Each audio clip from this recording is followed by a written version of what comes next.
Hey Shoujo fans, and welcome to episode 50 of Shoujo Sundae. This week, we are going to be reviewing the film Only Yesterday. Let's dig in. 私の心があらモードベイビー I'd make you more than happy けどゆっくりしようね Brain freeze ご注意できるかな Handle me 高すぎカロリー Sugar 以上甘い Feeling with you next to me baby おかわり Hey Shoujo Sundae fans, this is Editing Giana up top. I just wanted to address something super quickly before we get into this week's episode. Last week, Chika and I celebrated on social media about how last year we were acknowledged by Audible as being one of their, quote, best anime podcasts for enthusiasts and newcomers alike, and this year for being featured in a Dexerto article last month as one of their top 5 anime podcasts.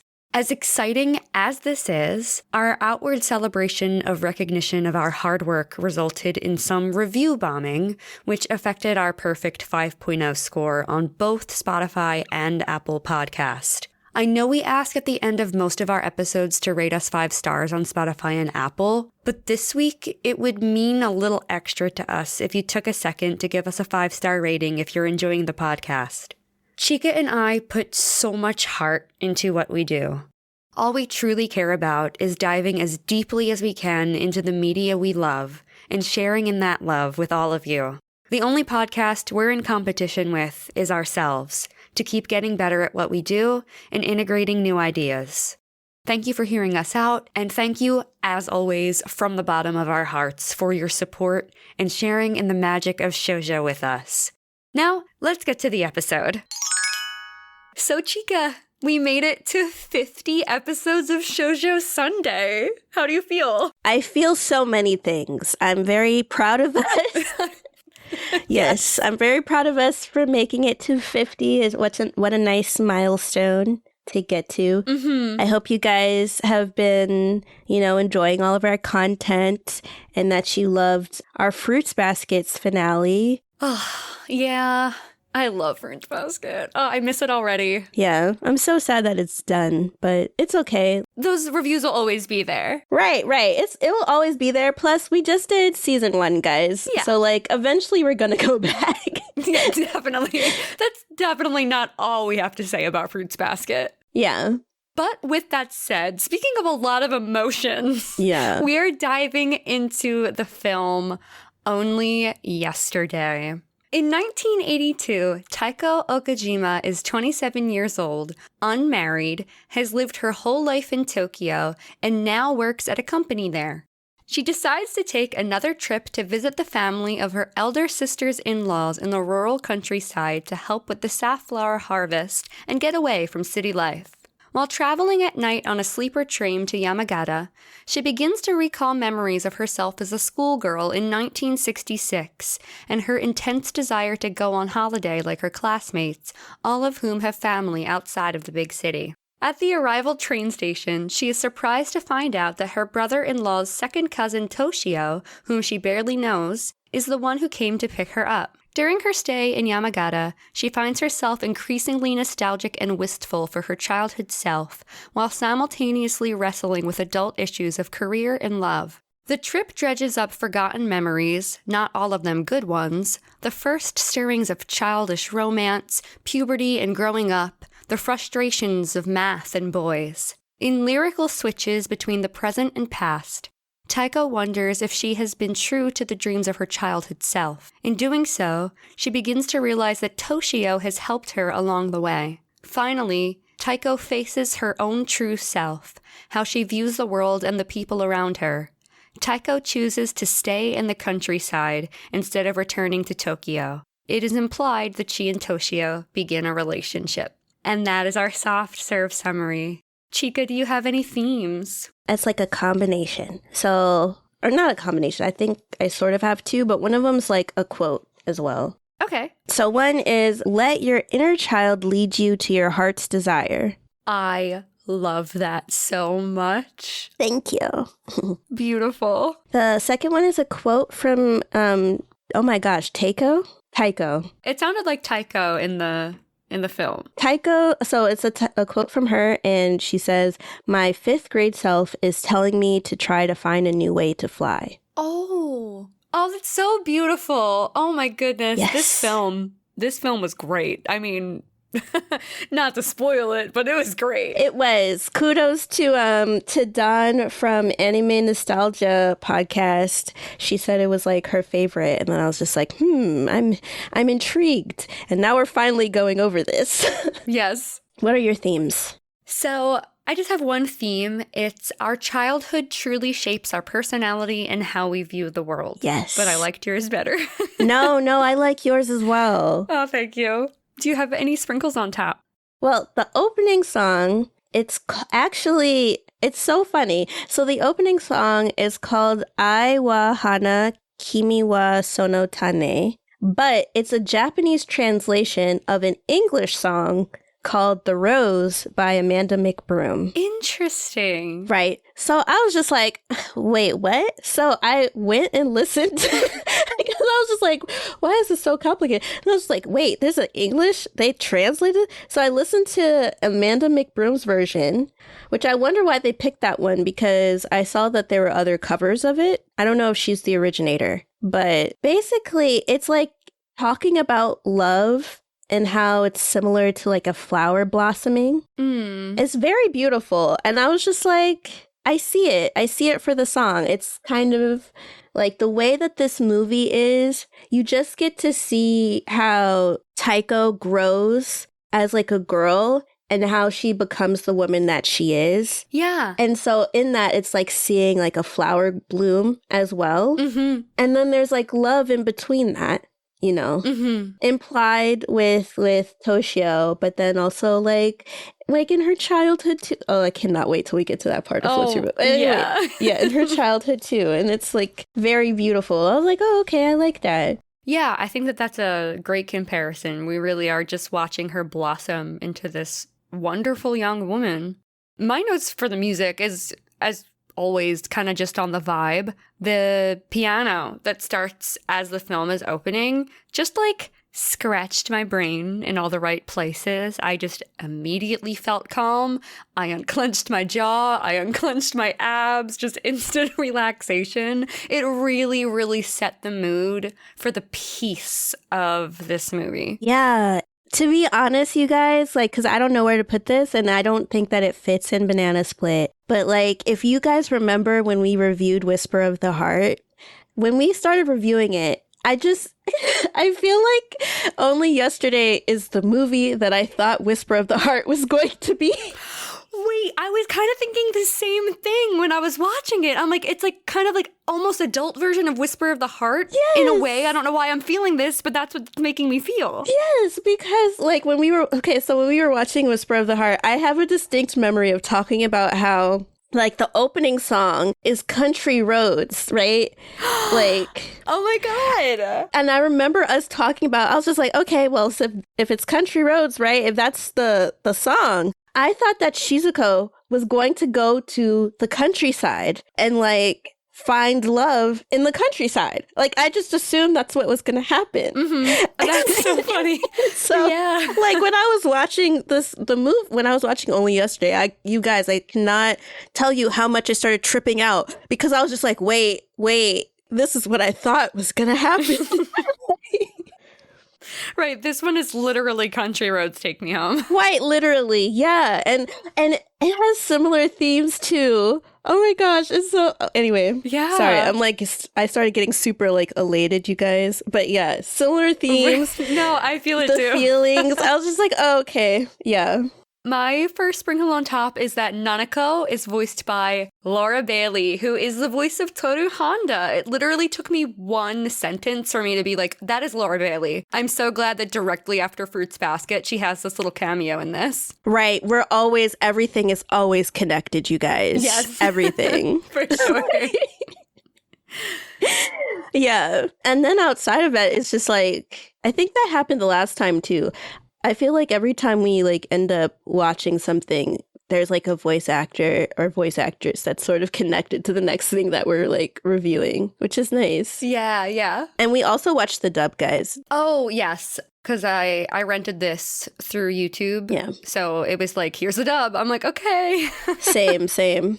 Yeah. But either way, I thought it was okay. Yeah. I would have been really interested to hear the original Japanese cast for sure. Yeah, same. But the dub wasn't bad. Yeah. There's one aspect that's definitely a banana split / ice cream, you scream, whatever, that we'll get to, which I'm just kind of like, I feel something was lost in translation here. Okay. I'm really interested to hear about that when we get there. Yeah. But either way, like, yeah, I just feel like this was such a really good film. Mm-hmm.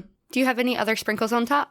Yeah, the ending song is Hyokori Hyotanjima ending, which is actually like the theme song of the puppet show that Toshio and Taiko were talking about in the movie. Oh, that was such a cute moment. Oh, goodness. Because, okay, guys, slight gush, because, so the ending of the thing, like, when, like, okay, so...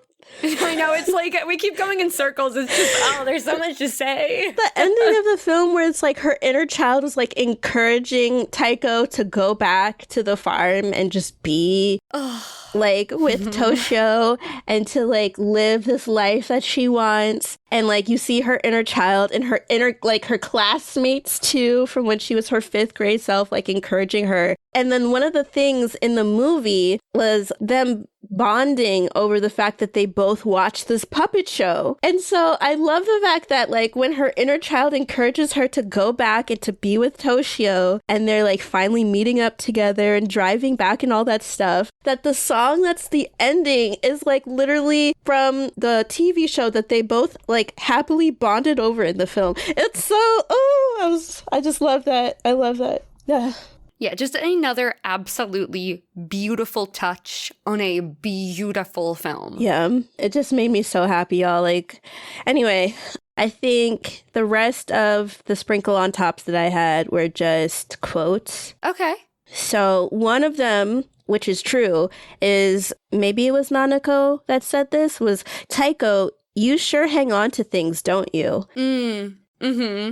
Because she was like, telling her about this memory, and then they started laughing, and I'm just like, she does, because we really are like living through like her 5th grade years. And I didn't see that in a bad way that she hung on to stuff. I think it was sort of a plot device of like, we got to learn more about her and her younger self and how it framed who she is now and everything. Yeah. But I was like, oh, okay, definitely. The other one is from Taiko. She said, to be a butterfly, a caterpillar has to become a chrysalis first. Mm-hmm. Oh, God, I love that line. There's just so many deep quotes. Mm-hmm. And then I think the last one that I had was that people who understand fractions understand life right away. Which I did not understand fractions, so, and it tracks. It tracks. It tracks, definitely. Like, what? Math? Yeah, right. Math? Shoujo Sundae? What? Absolutely. We are too creative for that. Too creative. Like, what is that? Like, no way. Yeah. But that's all I have for sprinkle on top. Okay, I have a couple sprinkles on top that's more like symbolism-y things. Okay. So, right after she has that interaction with Hirota, her 5th grade self, about, whether you like cloudy weather or sunny weather, you can see her realizing that she might have feelings for this boy, or that, like, she's starting to develop a crush and she likes that he likes her. Mm-hmm. And they literally draw her floating to cloud 9 and just living in that floating space, instead of it just being an interpreted emotion of her blushing and us like thinking that. They literally show us her floating to cloud 9, and I thought that was so beautiful, and what a cute way to execute that. And like when she's really happy, because technically this could also go to sprinkle on top, and this was like in my floats your boat, she gets like shoujo eyes, guys. She really does. Like they become so bright. They get like the extra whites in them. They're sparkly. Mm-hmm. And it's like every time that Taiko is especially happy, she gets these shoujo eyes. So she got it after talking to Hirota, and I think she got it again after she was like massively complimented for her acting performance in her school play. Yeah. Oh, it was so good. But yeah. I just have a couple quick other ones. I have the rain stops as Taiko finishes processing the Obe story that she's talking about kind of towards the end of the film. So she's processing this, and Toshio is helping her process that, childhood relationship with this classmate and helping her maybe see it in a different light. And when she gets clarity on it, the weather clears as well. And I thought that was amazingly done. And my last sprinkle on top is at the culmination of Taiko's trip before she's going home, just like the culmination of a lunar cycle, we have a bright full moon in the sky. Oh! And that is, of course, I would catch that. Oh, that's so true. You're right. Oh, I love it. Yeah. That is all of our sprinkles on top. So let's move into Floats Your Boat. Chika, what do you have? The first thing I have is actually just her doing like morning exercises. Oh, yeah? Because like that's when I just started really paying attention. It's like morning exercises and then also her going to the bathhouse. Yeah, kind of her getting almost a taste of vacation.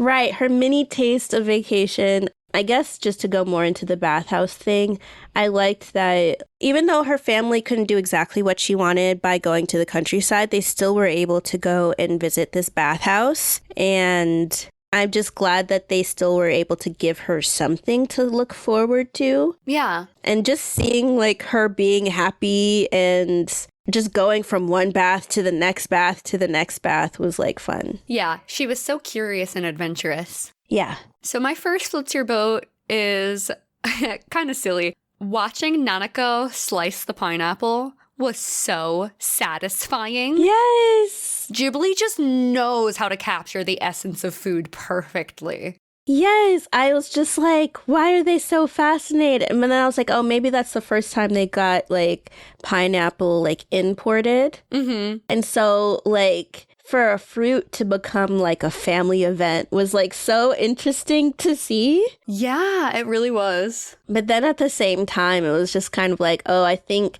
he just got a pineapple to get it. But like, you have to get it at the right time. Like if it's not ripe, it's gonna not taste the best. Well, yeah, I noticed it when they showed it. It was mostly green still. So that's why they were like, oh, it's hard. Like, of course, it's not ripe yet. It's not ready to eat. Yeah. They didn't know. Yeah. But her just being like so excited to be like trying out this new fruit and eating it, I thought that was like really cute. Mm-hmm. What do you have next? The Beatles. Okay. I thought that was interesting. Mm-hmm. I think I just liked seeing like the passage of time. Yeah. So them talking about like little anecdotes, like the Beatles came, and then at that point, like people being in musical groups was popular and everyone wanted to play an electric guitar. And so I was just like, oh, that's really cute. Yeah. Her voiceover and the reminiscing. This is perfect. I love how sentimental Taiko is. Yeah. I so strongly relate to that, and it's so cool to see it reflected back at me. And also her work ethic is something to be admired. I just think she's a really interesting person, and I just really bond so strongly with how sentimental she is, because I feel weird being the sentimental person most of the time, so it was nice to feel seen. Mm-hmm. Yeah, I loved that about her as well. Mm-hmm. What is some of yours? Oh, the next thing I have is a sunny day or a cloudy day. Which do you like best? Yes. I think we could let's just combine all of the Hirota things into just now. Please. Oh my gosh, what a precious little bean. Oh my god. He has made it to cinnamon roll. Like, he's the next cinnamon roll. Yes. He's so sweet. So first off, guys, I guess to set the scene, it was like, okay, so we're just sort of living vicariously through young Taiko, and these girls from another class go into Taiko's class to say that this kid named Hirota likes Taiko, and it's just very cute but random, and like she blushes and it becomes like a thing. And so for me, I really appreciated just thinking back to those times. It's like when I was younger, like all of these tiny things would really define my day. Oh yeah, like something would happen and then like that's the main thing that I would think about. And so then seeing like her friends and her, like Taiko just sort of react to this news. And then they figure out who Hirota is. And like he has a full face blush.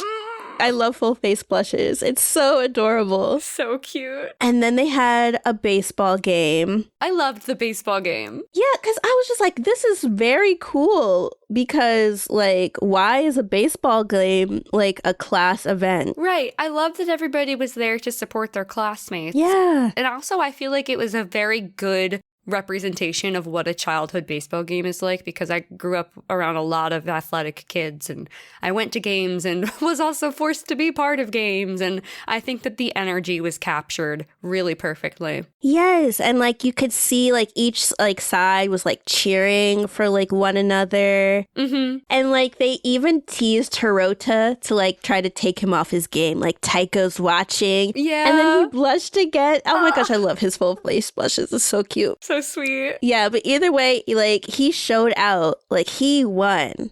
I mean, his class won. But still, like he was striking so many baseball players out. Mm-hmm. And then those same girls that like went and told Taiko about Hirota liking her, they were all crowded around him and they're just like, oh, look, there's Taiko. And he started like blushing, but he was also like encouraged by them to possibly walk up to her, right? And so she was so embarrassed. So she runs away and you think she's just going home. And guys, here's the shoujo moment. I'm sorry. Like The shoujo moment. Yes. I had to go full narration for this. Okay. Walking home. And then Hirota, like, finds her. Like, he does not have, like, he's not walking home, guys. He's still in his little, like, uniform. He doesn't have his backpack or whatever. So you know that he specifically went out of his way to go find her. Mm-hmm. So he finds her and he's so nervous because he doesn't know what to say. And so he's, like, blushing. And then eventually he gets up the courage to just ask her, like, what her favorite type of day is. It's so innocent and so cute. Like, oh, like, do you like cloudy days?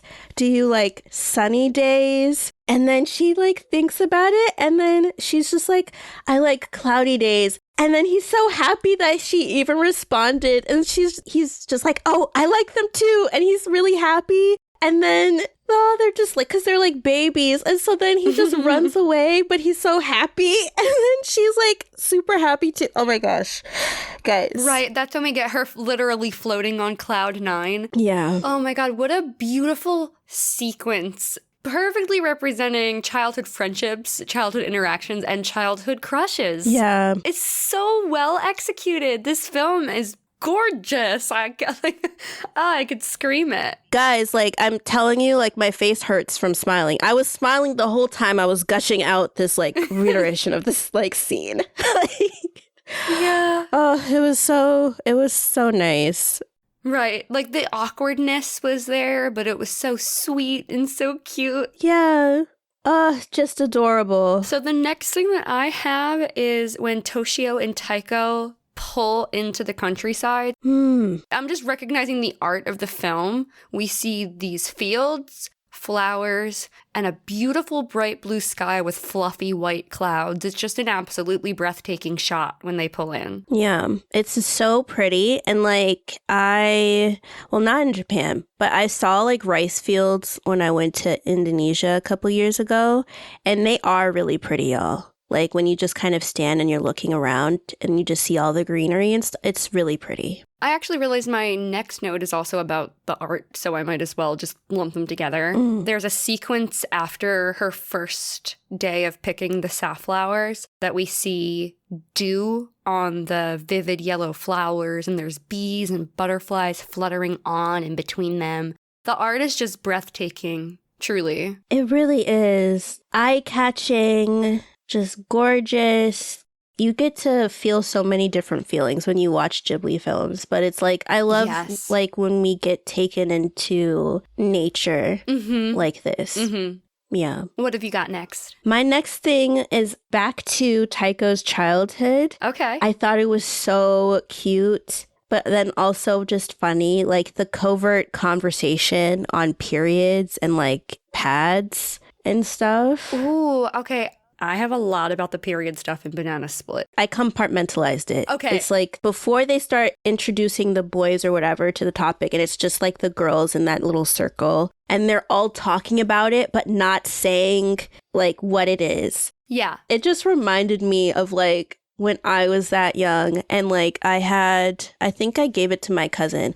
Like American Girl had these books, right? And there was a book where they talked about describing like puberty. And so I distinctly remember getting that book and like reading on it. And it was like before I got my period.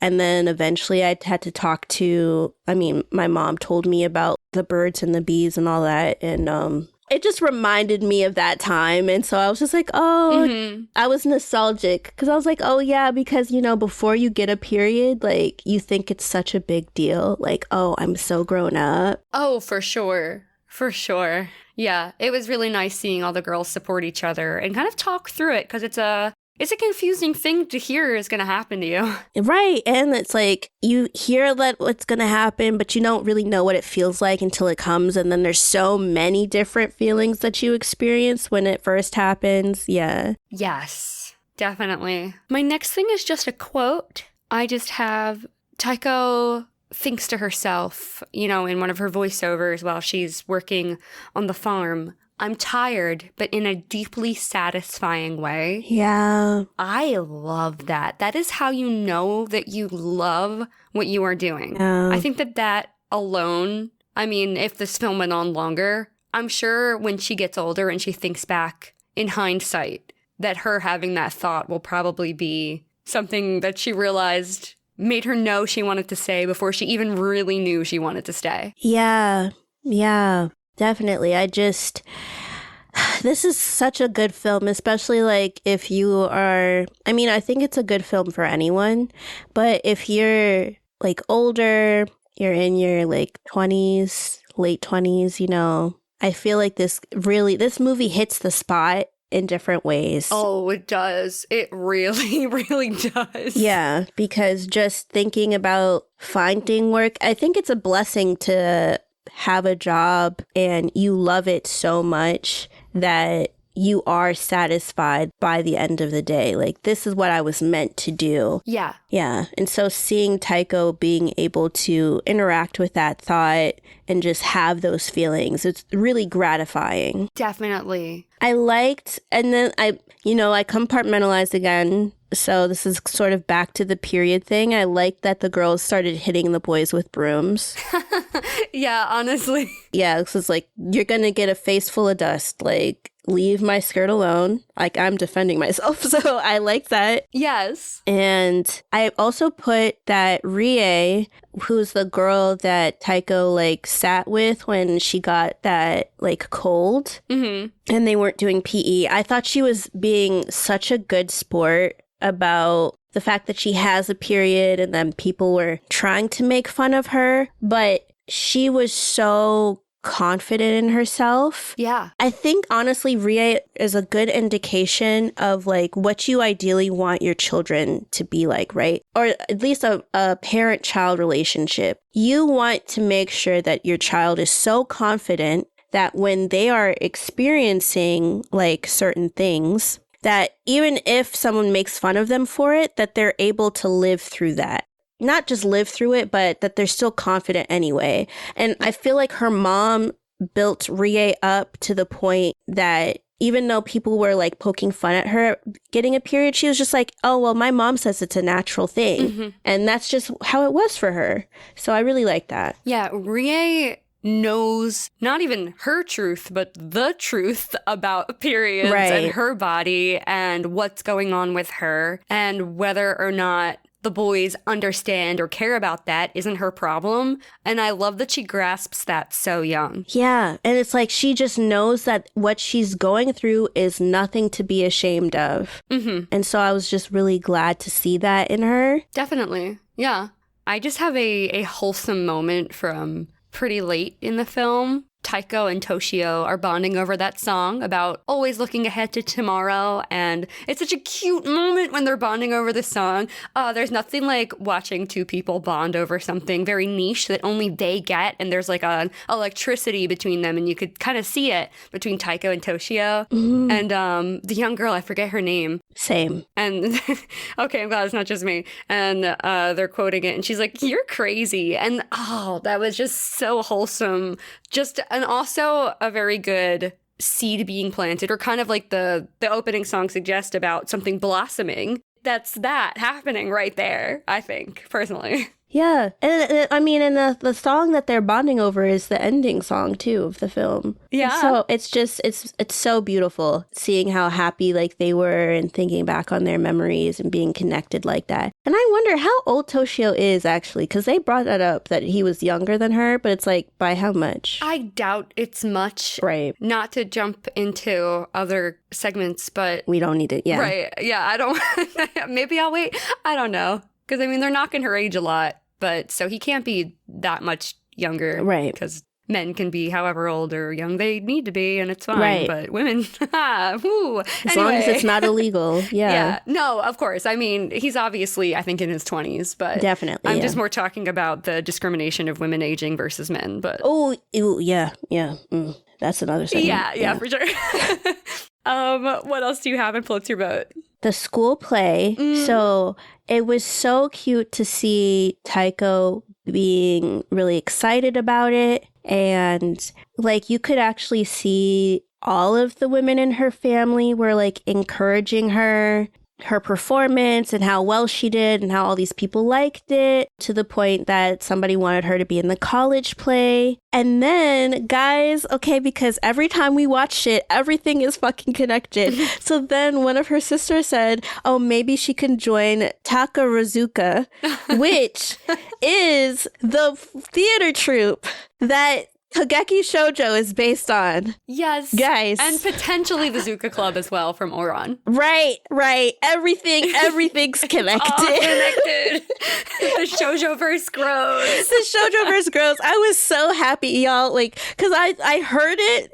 And I mean, we were watching it dubbed, so it's like I didn't have subs on. But I heard it and I was like, I know what that is. Like, I was so happy. But yeah. Yeah. So my last specific Floats Your Boat was another quote from Taiko. Mm-hmm. She thinks to herself, "Did I open my head and my heart to this guy? It was as easy as breathing." And I'm like, that right there, that is what love should feel like. Yes, it should be that easy. Just gorgeous. It's like poetry. Such a beautiful moment. I think that was right after the Obe thing when he helped her process that. And then the rain stops and she has that thought and it's clarity. Oh, beautiful. I cannot. All the symbols. Yes. Yes. I think the last thing that I had, because at that point I just started experiencing the film, is that I just like the fact that these people that were around her, like the different farmers and Toshio, I guess, which are her sisters-in-laws, which, oh my gosh, so me. Which, side note, I don't know why, but one of my sisters-in-laws, she loves me, for real. When I was going through rough times and stuff, when things didn't pan out for me in California and all of that, it was my sister's mother-in-law that made it a point to call me. Aww. To just be like, hey, because she saw me at my nephew's birthday party and she was just like, if you need anything, let me know. You look so sad. Then she just randomly called me out the blue to just check on me. That's so sweet. Yeah, so I'm just kind of oh, it's the in-laws thing. I get it, Taiko. I get it. Sometimes, but anyway, I love the fact that technically her sisters-in-laws and Toshio, they don't judge her for living out her memories. Right. They just accept it and they listen and they seem like they want to hear more. Yeah. And I think it's so beautiful to be around people that just allow you to be your full self. Mm-hmm. So whether it is you reminiscing about your childhood or you're talking about how life is currently for you, people where you can just freely express exactly what it is that you're feeling or thinking. It's so important. And I just love that we were able to get that in this film. Yeah. Yeah, and again, it just reiterates that is where she truly belongs, because these people are allowing her to spread her wings instead of clipping them. Yeah. My last floats your boat is kind of a joke, but hear me out. Okay. So, in this film, we have a woman in her late 20s, unmarried. The subject of love has come up. She's a city girl who yearns for a simpler life, and she's going to the country to try it out. It's giving Hallmark movie, but done correctly. Right? What is that Like, line? Much more profoundly. Right. Hold on. I'm about to look this up. Yes, okay, Pride and Prejudice. Let's go. I'm 27 years old. I've no money and no prospects, and I'm already a burden to my parents, and I'm terrified. Now, she didn't really fully feel like this, but I just felt like the fact that Taiko was 27 years old, I quite literally thought of that quote from Pride and Prejudice. That's so funny. And y'all should be proud of me because I didn't bring up, that Kristen Stewart movie that I normally do. I mean, hey, we're only in Floats Your Boat. There is time yet. There's time, but still, I thought of the other movie that I really liked. So applause to me, y'all. Yes. But yeah. All right. Well, let's move into Banana Split. What do you have first? Okay. So Banana Split, I just have to say it. Okay. The art style. Okay. I don't know why they did her cheekbones like that. Yep. I'm literally pretty much have the same thing. I don't know why they made her cheekbones like that, because she went from being like, oh, she's 27 to being like 47 real quick because of the way that they drew her cheekbones. Okay, yeah, I literally have the same thing. I wrote, maybe I'm in denial. Like, do I look like that? No, we don't. We don't.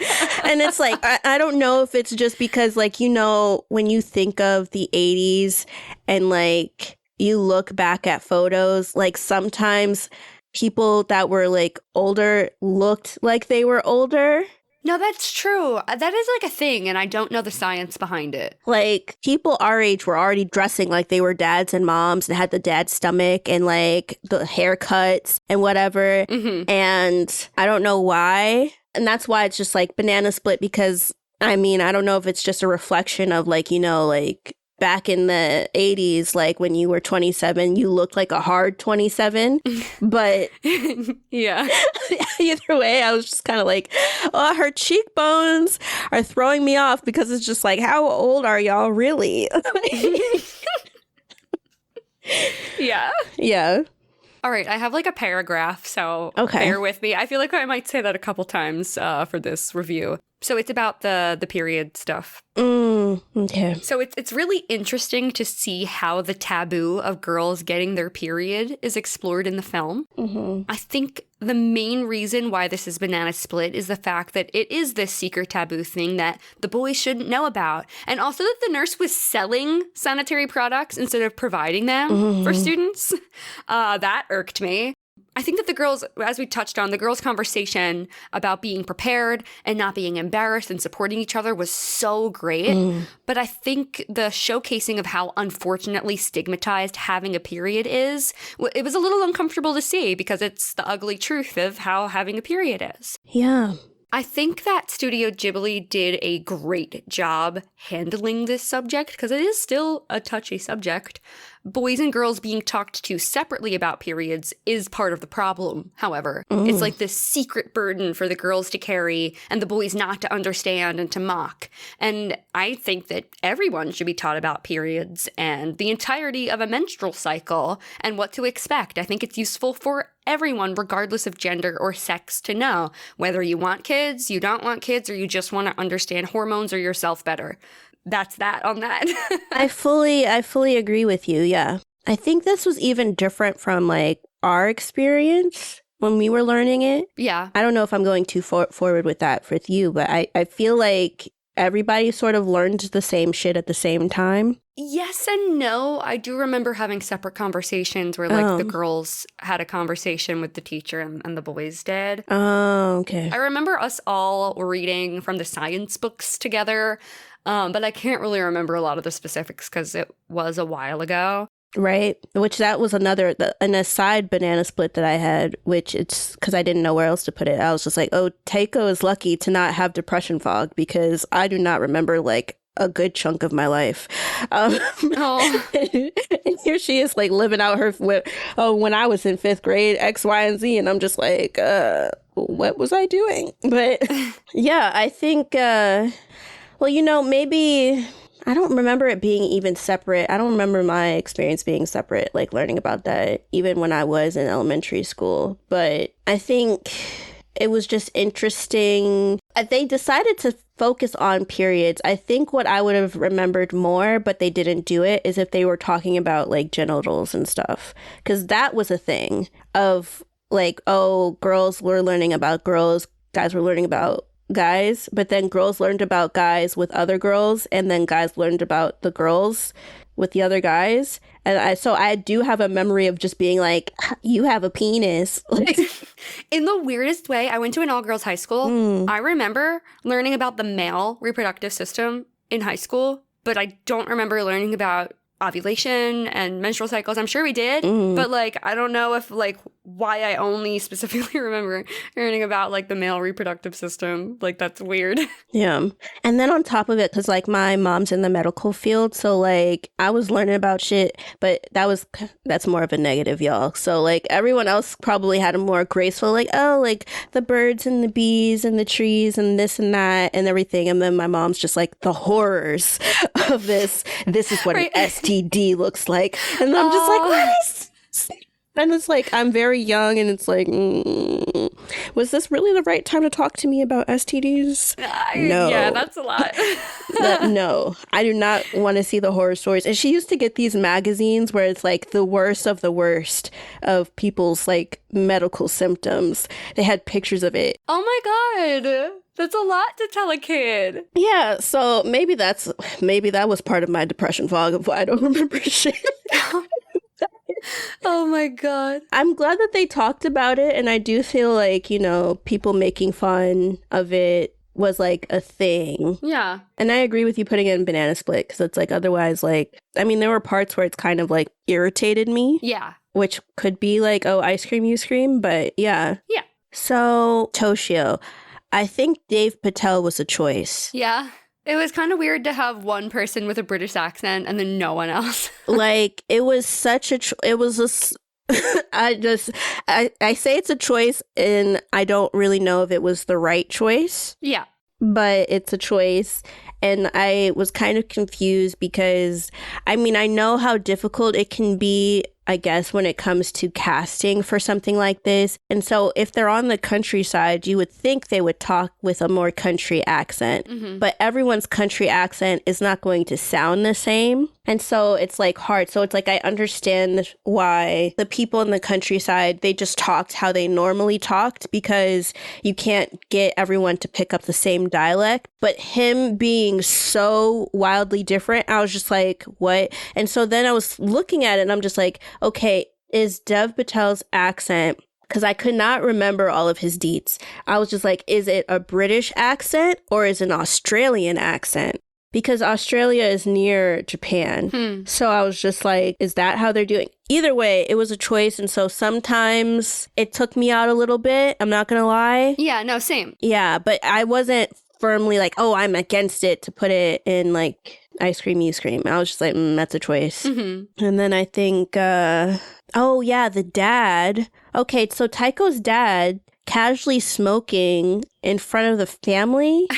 I have that in ice cream, you scream. I agree. I put it in banana split because I was just kind of like, okay, I know during the time, because it was like the 60s, right? People just smoked anywhere. Yeah. They didn't have like separate smoking areas. It's just that everybody was eating this pineapple and he's smoking. And this is the slight ice cream you scream I could have with it, is that he blows the smoke in front. Mm-hmm. Like he doesn't move it to the side. Yep. He blows it straight in their faces. His children, his wife, young children developing lungs and bodies. Yeah. Despicable. Like, I know it was a thing back then, but that is disgusting. Right. I know a different time, but it's just like you couldn't just, I don't know, move your mouth over to the side so it's going out to the side. Like, they'd still inhale it, but at least it's not like, oh, just in their face. Right. Ooh. The least you could do. Yeah. My last banana split is Toshio's grandmother asking Taiko to consider marrying Toshio to stay in the country. Oh, I had that in Hot Fudge. Okay. Honestly, it probably could have gone in Ice Cream You Scream for me, but I think I was just so excited at the prospect of her staying, and I wanted her to stay so bad, and I loved that they wanted her there, and that's why it's in Banana Split. I think that if Toshio wants to marry Taiko, he could tell him himself. Right. Not that I don't think he asked the grandmother to say anything, but I mean, I would rather something as big as that be presented the first time by Toshio. Right. Yeah, and I also appreciated in the scene that Toshio's father was asking the women to stop making her feel uncomfortable and awkward as they kept pressing her. That was his father? I thought it was. Oh. Because he was saying mom. Oh, so, shit. You're right. Yeah. Okay. I was like, No. I'm sorry. Guys, I'm sorry. It was a little hard. It was high emotions there. It was a little hard for me to pay attention to like the names after a certain point. But yeah. No, it's okay. I don't really even have their names. I just kind of have like positions in the family. Right, but right. Yeah, that's it really. It's just Banana Split because at least someone tried to make it stop. I loved the idea of her staying, but I didn't like that they were pressing her and that the idea wasn't presented initially by Toshio first. Yeah, I think that's why it was Hot Fudge for me, is just that it's not her place to ask her that. Yeah. And I think it also made me feel a way about the ending slightly, I would say. Yeah. Because she came back and it's like, okay, it's one thing if you're coming back and it's like, you're happy farming. This is what you like to do. But it's implied, and they say it in the summary that, you know, they get together, which is nice. But what are his feelings on the matter? And so if that had been a little bit more clear, I would have felt better about the ending. So for me, it's just, I feel at that point, the granny and then the mom overstepped by saying you should just marry him. I definitely agree. I really wish there was just 5 more minutes in the film to see her and Toshio reunite and maybe have that conversation just so that we could have clarity. Guys, this is the first time you'll ever hear me say this. I'm actually all for it being implied this time. Yeah. Because I think that this works perfectly for this film and the way romance was presented. I will agree. I also, despite still loving the way the film ended, I wish we had that clarity.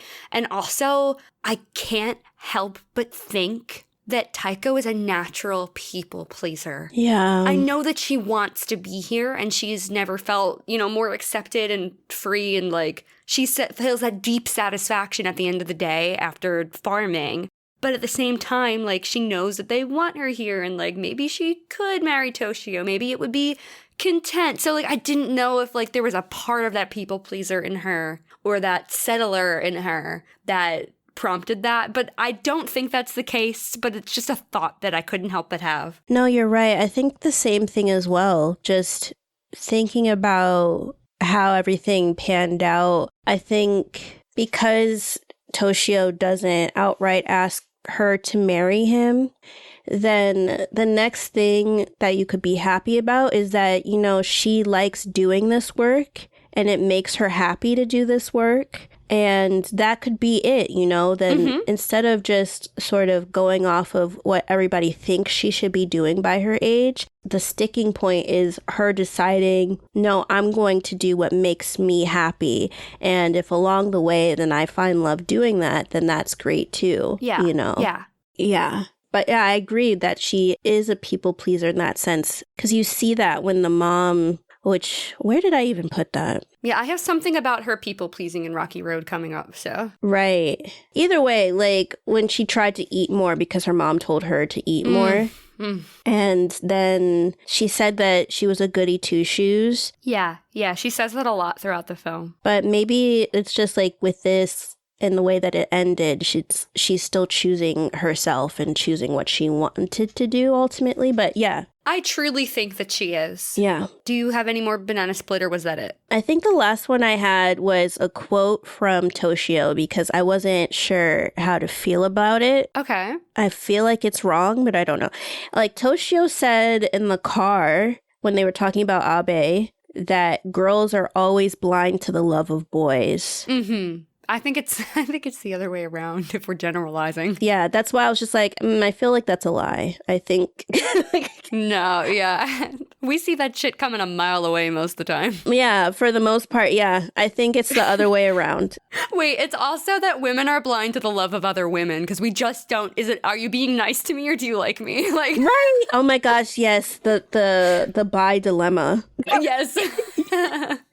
Yes, bi flag, y'all. Bi flag for the end of the year, you guys. Flying. Yeah, flying high. But yeah, girls are blind to the love of girls. I think that's harder to tell. Yeah. Sometimes, to be honest. But still, I think what he meant to say was that I don't know either. Because, I feel like what Toshio was getting at, and I might be interpreting this wrong, is that you know how they have that nasty saying of if a guy makes fun of you, that means that he likes you. Mm-hmm. And so you have Abe not wanting to shake Taiko's hand. And she was just like, oh, I hated him, but maybe he knew that. But I was the only person he didn't shake hands with. And then Toshio's just like, maybe he liked you. And then it's just like, what the fuck? Like, why? You know? Yeah, I don't know. So I was banana split on it because, one, I think that it's a lie. But, I guess he was just trying to give her some sort of peace of mind since it was bothering her. Yeah, I think he was just trying to help her be open to other perspectives on it. Yeah. Which seemed to help her It a did. lot. The more she thought about it, it kind of made sense. It's rough because I feel like even though they go into pretty big detail about that, I feel like we kind of don't even have enough context to truly know what the truth was. Right, because they were talking about it. And so at first when they were talking about Abe, which I guess this could also be within our banana split, I was just like, is this supposed to be like a parallel of her feelings for Toshio in some way? But then it wasn't. Because I was just like, oh, is it a parallel? All of the city girls not city girls as in the city girls for America, guys. Please. Yeah. Not the rap group. I was just thinking city girls they were describing in Maid Sama, throwing it way back. Right, yeah, like that. I just want to clarify for the people, guys, when I say city girls, I don't mean the rap group. I mean city girls, girls in the city. So, all of her friends technically just being like, he's dirty, he's not as good, or whatever. And I was just like, oh, is this supposed to be, her thinking she could find some city guy instead of being with Toshio? But that's not how it played out. I don't know. I feel like there's probably more to that section that we're just not getting, but...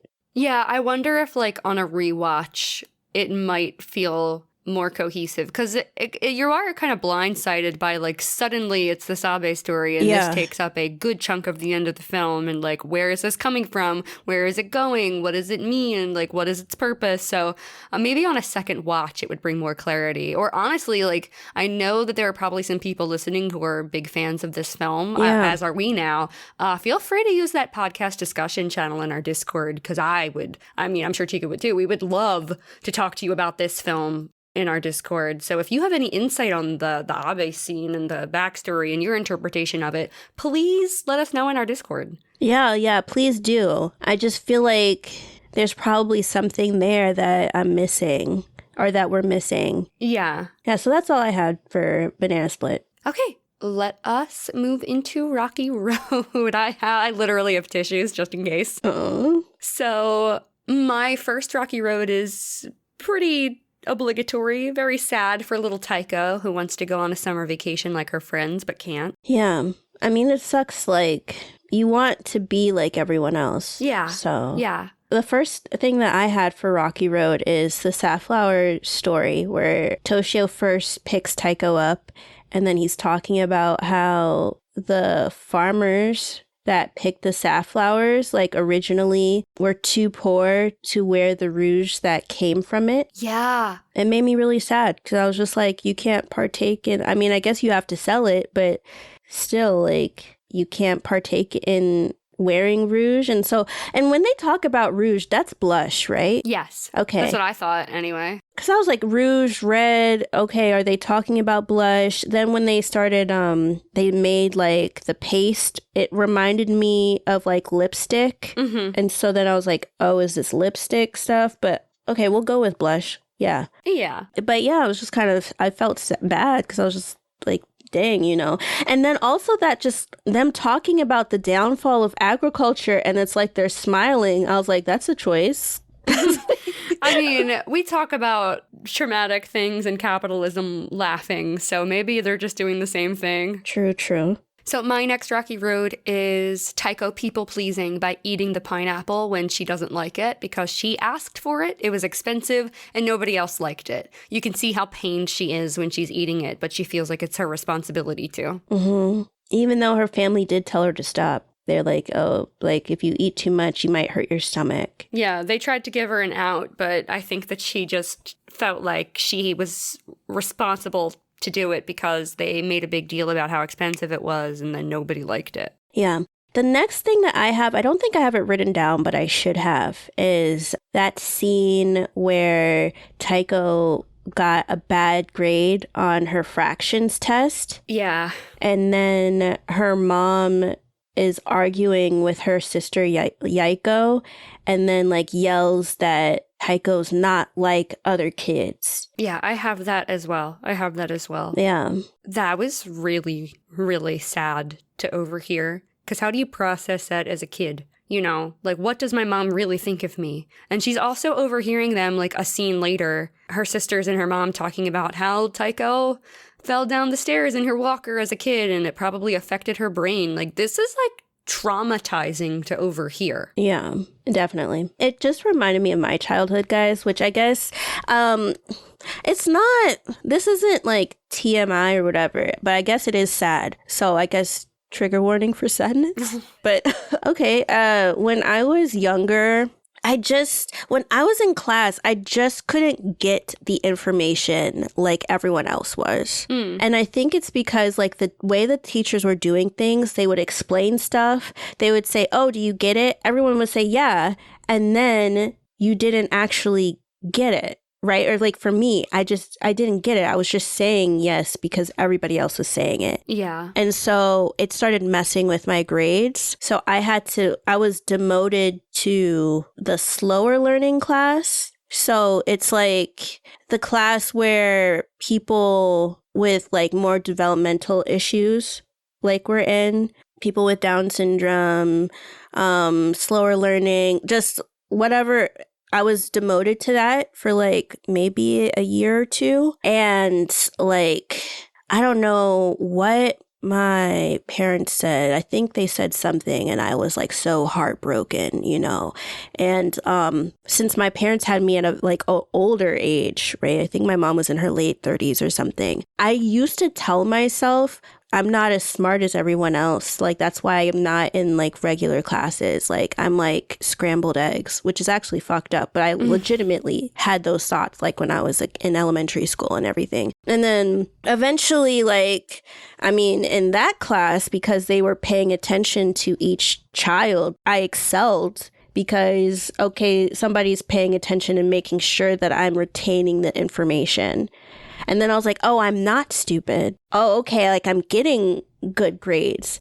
But like when I had to move to that class and then it was just like this implication of like there's something wrong with Chika. It was very heartbreaking. Yeah, I can't imagine. Yeah, I fully sympathize with Taiko. I don't feel like she fully got into how that made her feel.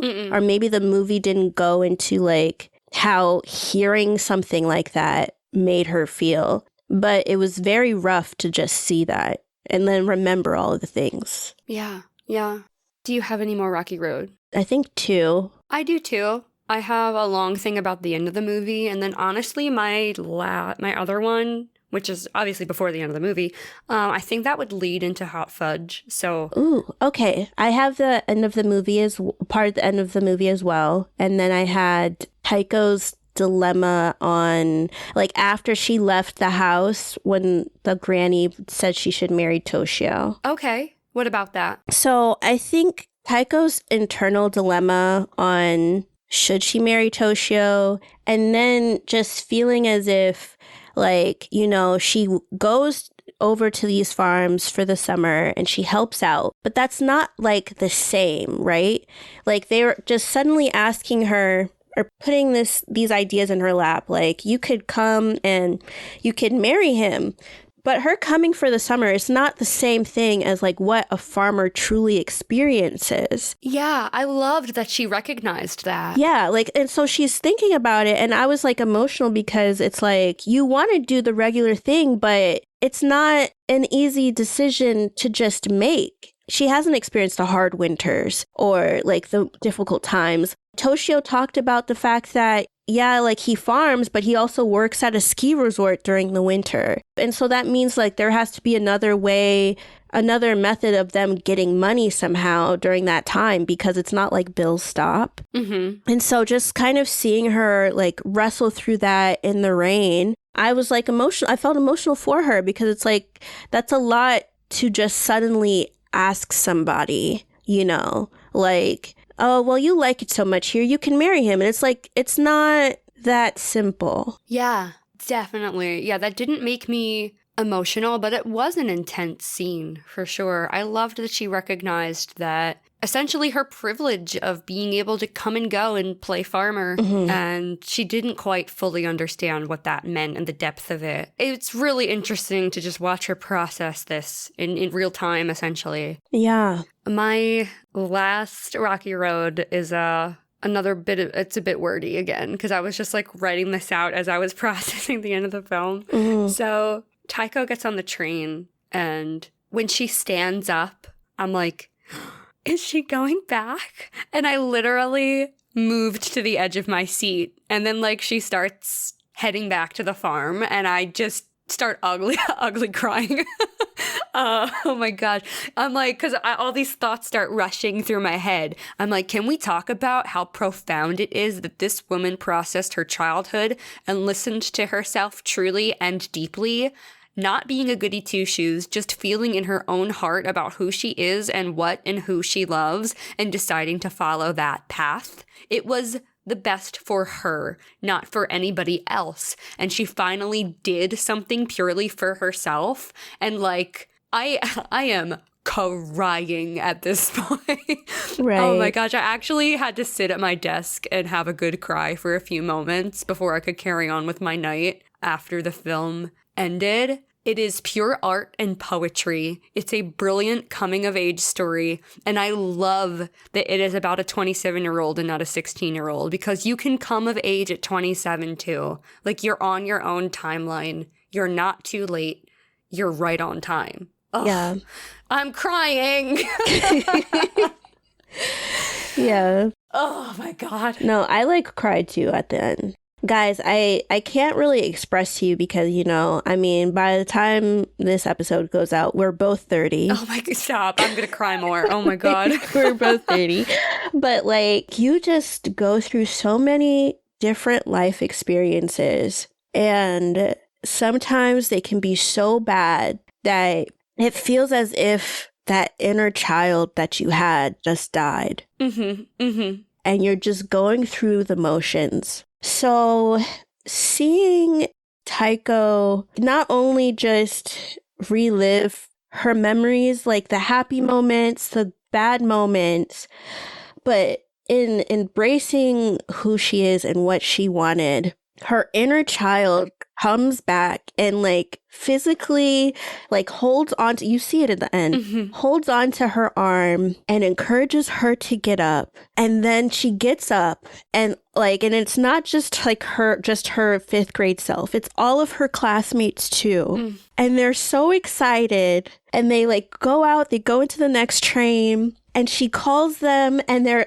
happily, like, waiting. And it's just, for her to be so connected to her younger self, and then in choosing what she wanted, she chose what her inner child wanted, and she chose herself, and she chose the path that she wanted. It's so impactful just to see that, Yeah. you know, because life is hard. And it's, to be honest, you live life and honestly, you're really coping through it all because it's not all going to be sunshine and roses, you know, like sometimes you may not end up like Taiko and finding the exact job that, you know, when you're finished, you feel so satisfied by the end of the day or whatever. But when you are able to still choose yourself and make yourself happy, like it's so profound to see that and to know that this is somebody who they're not in high school and they're coming of age. They're older, like Gianna says. Yeah. And you can be any age. You don't even have to be just 27 because obviously we're 30. Like you don't have to be like, you can come of age at any age, you know. There's people and you see like these quotes all the time of like how like this one author started writing when they were in their 40s and then they became a best-selling author by the time they were 60 or like at any age you can come of age. You can figure what you want out and you can be who you want to be. And I just love that that is what we were left with at the end of this film. Yeah. It's just a gorgeous message portrayed so perfectly. Like I really needed some time to sit in that after the film ended. Like take a deep breath, make a snack, cry it out. Like, yeah, I had to take a shower. Yeah, and an emotional shower. Yeah. An emotional cleanse. Do you have any more Rocky Road? Because my last one leads right into Hot Fudge. No, I don't. But we can go, we'll go into yours and then get into Hot Fudge because, you know, I got some. Okay. I only have 2 Hot Fudge, so I guess this will lead right into that one. So my last Rocky Road / intro to Hot Fudge is, I think that the reason why adult Taiko claims to not know what she wants from life is because every time she wanted something as a kid, she was either denied her ability to like it or to even dislike it in some cases. Yeah. So this brings me to my biggest Hot Fudge. When I tell you my blood boiled and like I had to like take a second and like pause the film for a second, the way her father shuts down her dream of acting as everyone around the table and is like building her up and like getting excited about the possibilities of Taiko's future as an actress because it's something she loved and she seemed to have a knack for. And he just says, there will be no performing. I took that personally because, I almost got emotional because I've heard that before. So many people told me no. And now I have fucking dental insurance because I never stopped playing music. Like, don't let anybody tell you no. Like, you can make that shit happen because you're capable. Like, nobody's no should be louder than the voice in your head saying yes. Definitely. So angry. Sorry, I got in my feelings there like that. And you have Twilight Champagne, too. Right. Twilight Champagne out now. Go and buy it. Twilight Champagne has been out. Please, you can buy it on Bandcamp. Stream it everywhere. If you want to like put money towards it, you can buy it on Bandcamp. Thank you. I'm crying. Chika, take it away. Yeah. No, I think I was really frustrated when I would just say Hot Fudge when it comes to the relationship with the dad in general. Because like, let's just get into that too. Okay. I think that at first you're kind of confused by it because it's like, okay, I guess the mom's the homemaker and the dad's the one that goes out and gets money and everything, right? And then I'm assuming that the granny is his mom. At first you see and he calls her like Little Bear and you're just like, oh, they must have a close relationship. Yeah. And then it starts fracturing, which I guess that also reminded me, I don't know if I'm going to get into that, but it also reminded me of my relationship with my dad because we got closer when I was in high school, but we were like oil and water when I was in elementary school. But just seeing him, and this is also something else that was sort of banana split, but I put it in Hot Fudge because the dad in general, I feel like something was lost in translation of Taiko going outside without shoes. That was my other Hot Fudge, actually. So yeah, I guess it's all the dad and Hot Fudge. I feel like something is lost in translation. I don't know what the meaning of that is, right? If there is some sort of meaning, if it does something like within Japanese culture of doing that, I don't know if I'm conflating that or if it was as like bizarre as the way that I first took that in. But he like literally slapped the donkey shit out of her because she walked outside without shoes on. And I feel like, okay, you know, I mean, she's in elementary school. Kids are going to be kids. Yeah. And they're going to also be little shits too. Okay, Yeah. like it just comes with the territory. Yeah. There's emotional immaturity that comes with being a child. That's the whole point of being a child. Right. And it's like she wanted to go. She wanted the bag.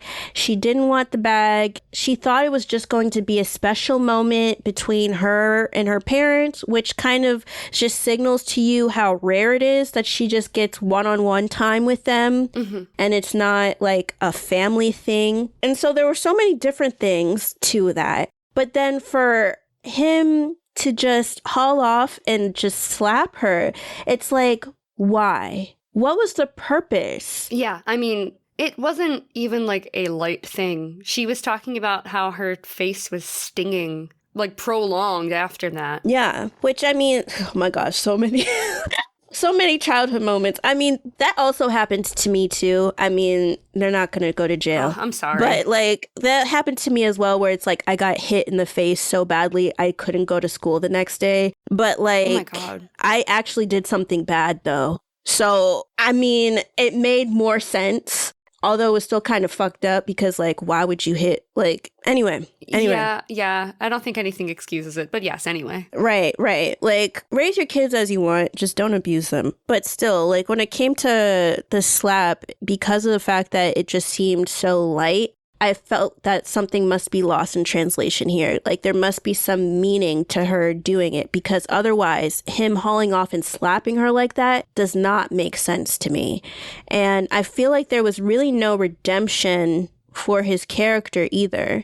No. Which I didn't like as well, because it's like, okay, after that happened, then the next thing was the play and him just being like, you don't perform. And there's no question about it, right? And even when Taiko is questioning people, she doesn't question her dad, which I was wondering if that was just a result of him like slapping her the other time, that she just thought, I'm not even going to bother asking because I don't want there to be another time of getting hit. Maybe. Yeah, you know, I think it sucks just being around family that are so determined to, like, they think that they're doing right by you, but are you really doing right by that child, or are you just stifling them? Right. It's like, are you doing right by them, or are you kind of doing right by you? Yeah, like, and I fully, like, got that too, because my, like, for me personally, it was just another thing. I relate so much to Only Yesterday, but I had a memory of, like, I wanted to be a librarian. I remember you telling us about that a while ago. Yeah, I wanted to be a librarian, and I was discouraged from doing that, you know, which, I mean, maybe it's an immigrant thing of, oh, like, you should be a doctor, you should be a lawyer, you should be whatever else. They have all these ideas, but honestly, I wonder what life would have been like if they had just encouraged me to do that and stuff. Like, maybe things would be more linear for me, but I think that a child is a child. You should just encourage them to do whatever it is that makes them happy. Yeah. I also want to make it clear, too, while we're talking about parents, that a lot of the stifling that I heard was not from my parents. It was from, like, other family and even strangers at some points, where it was like, why the fuck do you think you have, like, any kind of say in my life or business? Right. Like, literally my bus driver who drove, like, the fucking SEPTA bus driver, like, asked me, because he knew I was going to the local school, like, what I was majoring in. At the time, it was theater. Before I think I told him I was transferring for music. He's like, oh, you really think that's a good idea? And I said yes, and I walked off the bus. Like, fuck you. Right. Like, who are you going to tell me? You are a bus driver. Yeah. Mind your business. Which, I mean, I know people can grow up to want to do that too, but I'm just saying, like, mind your business. Like, no. I think something else in general that I didn't like, and that's in Hot Fudge, is just the marriage shit throughout this. Yeah, I did write a few instances in I Scream, You Scream, but it absolutely should be in Hot Fudge because of some of the commentary I wrote under it. Right, because I'm just like, they're acting as if, oh, 27, she's so old. Oh my God, I say any age is appropriate to never lower your standards. 27 ain't too old for anything. It's right. You're still trying to figure yourself out. Yes. Like, it literally took her the whole movie to figure out, oh, I want to be like a farm lady. Yeah. Get out of here. You can't just be like, oh, like, you should go and get married. And you know what? Sometimes marriage, like, why would that be a goal? Why does that even have to be a goal? Because what do women get out of that anyway? Right. Like, when you see people get married, that woman has to change her whole damn life. Suddenly she's also like a maid, a cook, okay, a therapist. You have to go and have kids or whatever. And it's like, yeah, like the husband can help, but then all of these random responsibilities are like beholden on women. And that's bullshit. Like, no, if somebody wants to get married, then they can get married. But if they don't want to, then they don't have to. And her mom trying to press her to marry somebody, because that happened at the beginning of the film, right? When they were talking about her going to like, I guess an omai, which is like one of those like arranged meeting things. Have you seen Your Own Marriage? Right. How is that going for you? How is that going for you? Because that man, like, that was something else. Because like I said, the dad was getting on my damn nerves. Yeah. He moves the newspaper down and he's like, where's the next course? I'm like, bitch, if you don't get the fuck up, get up. Like, go and get the next course yourself. Like, are you serious? Yeah. Right. You just dictate when that happens. Like, okay. You dictate when that happens. You literally shit on like your child's parade and say that she can't act. You slap her silly. And now you're telling your daughter, oh, you should get married. And that's what she has to look forward to? Hell no. No. Honestly, that brings me to, because I put this in Ice Cream, You Scream, but I think it very well could have been Hot Fudge. And this is right at the beginning of the movie.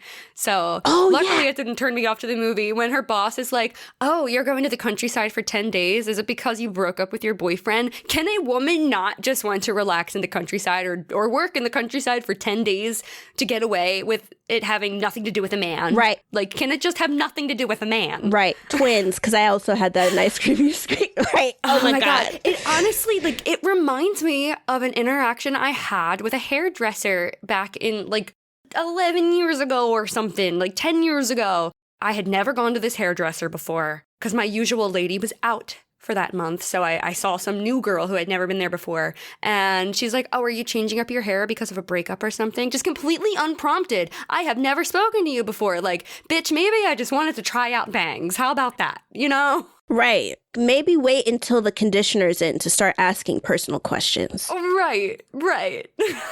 It's so unhinged. Yeah. Can, like, women exist without having to always exist adjacent to men or have what they do always have to do with a man? Right. Please? Right. Insert commercial for the Barbie movie, but not really, because... Wait, the Barbie movie was excellent. Like, so good. Right. Yeah. I'm just saying, like, women, there's so much more to women and femme-presenting people. Like, marriage doesn't have to be the goal. Marriage can be an added bonus, and it can be what you want, okay? If you want to get married, go do that. If you want to take his name, you can, or you could just not, you know? Yeah. If you want to have kids, you can, or you can just not. Like, you have choices. You don't have to go by society's dictates, because society isn't who you see in the mirror at the end of the day. You see yourself. 1,000%. Absolutely. Yeah. One last thing, I guess, to just add on to tack on that was sort of in Hot Fudge. I meant to mention it, but like I got caught up in other stuff. Also, when they were talking about like periods and then they talked about the children pipeline. Right. They're like, you do middle school, you then do high school, and then you have babies. What the fuck is that? Oh my God, I forgot about that. They really do. They really do. I rebuke that in the name of Jesus. Like, no.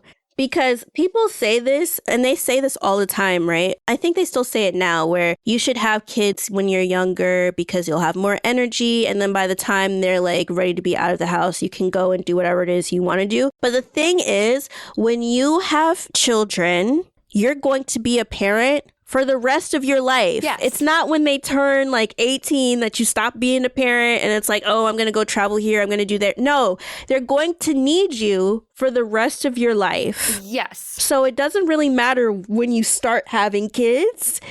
You should just do it when you want to do it. Also, with the way the economy has been, they're probably not moving out at 18. Right. So you can't even count on that. Right.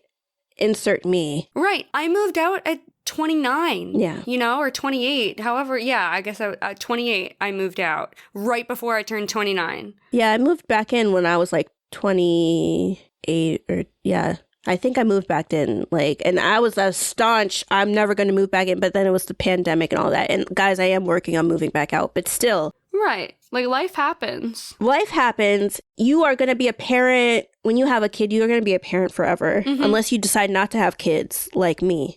Yeah, I'm undecided on that, but, you know, we'll see. Like, middle ground. But still, like, you know, unless you don't want to have kids, you're going to be a parent forever. So just do it when you're comfortable doing it, not just when random people are telling you. Okay, that's it for Hot Fudge.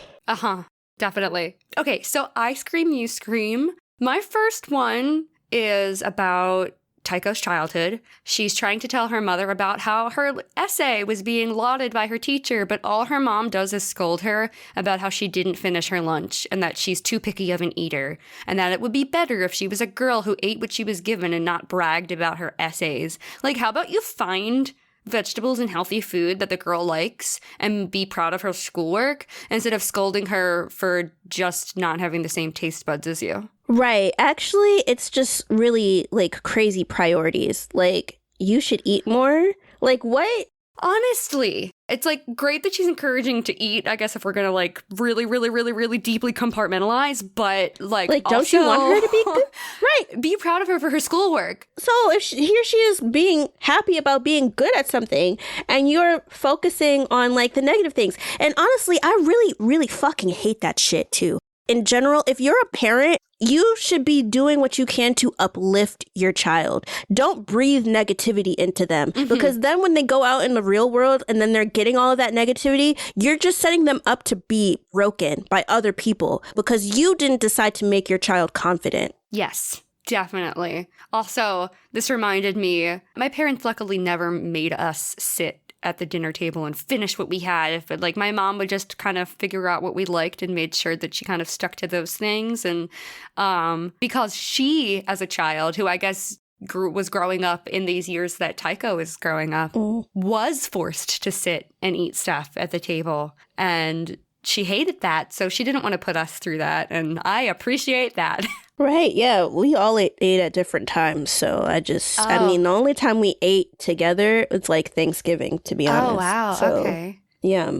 Yeah, we were very, like, dinner time is when dad gets home from work. Like, dinner is on the table as my dad is walking through the door kind of thing. Oh, okay. My mom worked from home, so it's not that she was, like, stay-at-home mom. She was working from home. So we were very fortunate to be able to just have that closeness and have that family time every night and kind of catch up and have inside jokes and stuff like that. Right, yeah. What do you have in Ice Cream, You Scream? I have them almost dying. So Toshio and Taiko almost dying because he was trying to get her to remember him in, like, the car. And I'm just like, bro, she just does not remember you. Right, like, let it go. Let it go. Like, you almost got hit. Y'all almost hit Truck-kun. Oh my gosh. Truck-kun reappears. Right, yeah. It's all connected. Everything's connected, yeah. Oh my gosh. My next Ice Cream, You Scream is actually, again, from Taiko's childhood, her friends rejecting Hirota for her. She didn't ask them to do that. So that made me sad. It's not their place to reject him, and she was still figuring out what her feelings were. Exactly. She just never expressed whether or not she liked him. She didn't even really know him. So they took her shyness for rejection and communicated that without asking her first, and I didn't like that. Yeah. But honestly, I mean, she wasn't at an age to really speak up for herself at that point. So, another thing from her childhood is just the boys looking up underpants. Yeah, fuck that. Where are the faculty? Oh my god, where's the faculty? It wouldn't be Shoujo Sundae if Chika's not searching for the faculty. Where are the faculty? Y'all are looking up skirts? Harassment? Where is the PSA? Where is the talking to? Where is it? Okay? Because it's not just you getting hit upside the head with brooms. Okay? This would be a school-wide, y'all are not doing this shit. Yeah, there should be an assembly on that. Yeah.